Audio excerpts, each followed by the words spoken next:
So following the basic introduction of what tides are, we will jump right into tide generating forces. As I already alluded to, this has to do with the moon's orbit around the Earth.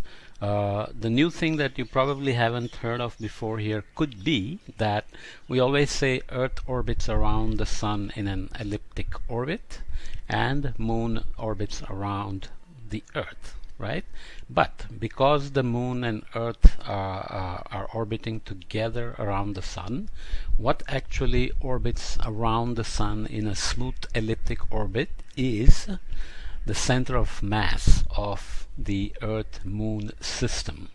Okay, Earth is huge, more than 6,000 kilometers of radius, and Moon is so close to the Earth, few 100,000 kilometers, 300 something, you can look it up, and the center of mass of this system is not at the center of the Earth, but is shifted away from the center of Earth, but still within the Earth. Okay, that center of mass shown here is called the Barycenter.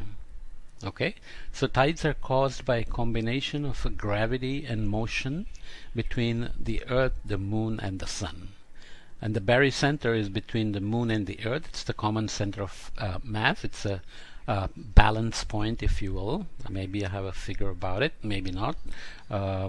So if you imagine a sledgehammer, the sledgehammer is very heavy at one hand and the handle is not so heavy. So if you want to balance the sledgehammer on a finger or somewhere, you will have to be very close to the sledgehammer because the handle is very light, right? So Earth is very heavy, Moon is much lighter, so the Barycenter is very much closer to the center of the Earth, but it's not at the center of the Earth. So that is called Barycenter. It is shifted away from the center of the Earth. So when this system rotates, the two actually wobble together. You can see the path here of the Barycenter. Here is the Earth's center, so the system is going to keep going around the Sun, which is somewhere out here. Okay, this is the Moon going around the Earth. Here is the Sun going around, the Earth going around the Sun. So the system is going to go wobbling. Think of a what is that called? Hammer thrown in an Olympic, which has got a ball at one end, a long chain, and the handle at the other end, right? It keeps wobbling. We'll see some animations. So you have all the basic concepts with you already. Think about you tying a ball at the end of a string and rotating it.